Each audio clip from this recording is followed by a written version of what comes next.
Argentina মিশরকে 3-2 হারিয়ে quarter final নিশ্চিত করলো। দেখেন আর্জেন্টিনার ভাগ্য, আর্জেন্টিনার কপাল এবং আর্জেন্টিনার কামব্যাক এইসব মিলে আর্জেন্টিনা এই ম্যাচটা জয় লাভ করেছে। তা না হলে সম্ভব ছিল না।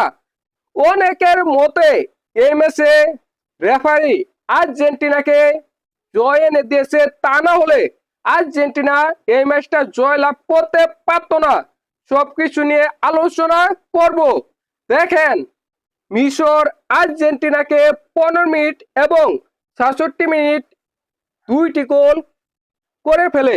তখন মনে হচ্ছিল এই ম্যাচটা আর্জেন্টিনা জয় লাভ করতে পারবে না, আর্জেন্টিনা হেরে যাবে। কারণ যখনই মিশর আক্রমণ করতেছিল তখনই আর্জেন্টিনা গোল খেয়ে ফেলতেছিল। তাই মনে হচ্ছিল আর্জেন্টিনা বিদায়, আর্জেন্টিনা কোয়ার্টার ফাইনালে যেতে পারবে না, সেটা অনেকে মনে করে ফেলেছে। কিন্তু আমার মনে হচ্ছিল আর্জেন্টিনা কামব্যাক করবে, আর্জেন্টিনা কামব্যাক করার মতো দল। আর্জেন্টিনা 79, 83 এবং 90+3 মিনিটে কামব্যাক করে এই 3টি গোল দিয়ে ফেলে এবং আর্জেন্টিনা 3-2 এগিয়ে যায়। দেখেন আর্জেন্টিনা এই ম্যাচে কামব্যাক করেছে, তার পিছনে অবশ্যই রেফারির অবদান রয়েছে। কারণ মিশর একটি গোল করে ওই গোলটা ফাউল ধরা হয়, কিন্তু ওইটা কোনোভাবে ফাউল হয়নি। আবার আর্জেন্টিনা তৃতীয় গোলটা করে ওই গোলটা আর্জেন্টিনা ফাউল করে তারপরে গোল করে, কিন্তু ওইটা ফাউল ধরা হয়নি, রেফারি ফাউল ধরেনি। কারণ আর্জেন্টিনা বড় দল, আর্জেন্টিনা যদি এখান থেকে বাদ পড়ে তাহলে ফিফার বড় একটা লস হয়ে যাবে। এবারে বিশ্বকাপে যেহেতু ব্রাজিল বাদ পড়ে গেছে, জার্মানি বাদ পড়ে গেছে, নেদারল্যান্ড বাদ পড়ে গেছে, এখন যদি আর্জেন্টিনা বাদ পড়ে যায় তাহলে ফিফার বড় ধরনের লস হবে।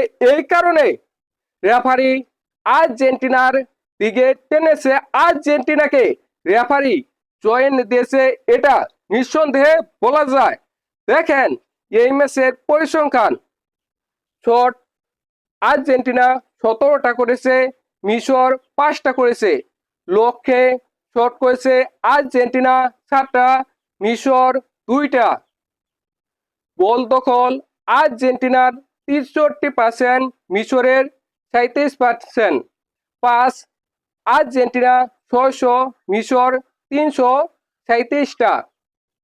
ফাউল আর্জেন্টিনা 10টা, মিশর 13টা। হলুদ কার্ড আর্জেন্টিনা কোনো হলুদ কার্ড পায়নি, মিশর 3টা হলুদ কার্ড পেয়েছে। কর্নার আর্জেন্টিনা 6টা কর্নার পেয়েছে, মিশর 1টা কর্নার পেয়েছে।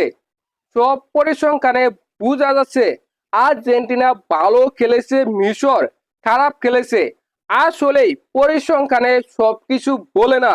যখন মিশর আক্রমণ করেছে তখনই মিশর গোল করতে পেরেছে, মিশর সাকসেস হয়েছে। অন্যদিকে আর্জেন্টিনা একের পর এক আক্রমণ করেছে, মিশরের গোলকিপার ওইগুলো সেভ করেছে। এই কারণে এই ম্যাচে মিশর 2টি গোল দিতে পেরেছে, অন্যদিকে আর্জেন্টিনা 3টি গোল দিয়েছে।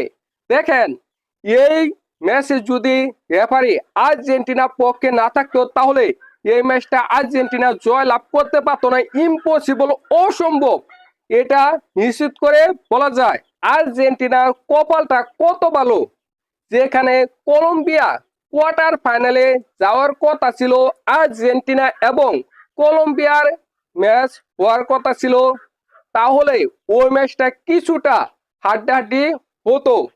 কিন্তু কলম্বিয়া বাদ পড়ে গেছে, সুইজারল্যান্ড কোয়ার্টার ফাইনালে গেছে, অর্থাৎ আর্জেন্টিনার কোয়ার্টার ফাইনাল হবে সুইজারল্যান্ড এর সাথে, অর্থাৎ কলম্বিয়ার সাথে আর্জেন্টিনার কোয়ার্টার ফাইনাল হবে না। এখানেও বেঁচে গেল আর্জেন্টিনা। সব জায়গায় বেঁচে যাচ্ছে আর্জেন্টিনা এবং রেফারি আর্জেন্টিনার পক্ষে টানতেছে। সবকিছু মিলে আর্জেন্টিনা কোয়ার্টার ফাইনাল চলে গেছে এবং সেমিফাইনালেও হয়তোবা চলে যাবে, কারণ আর্জেন্টিনার প্রতিপক্ষ অনেক বেশি দুর্বল। আপনাদের কি মনে হয় অবশ্যই কমেন্ট করে জানাবেন।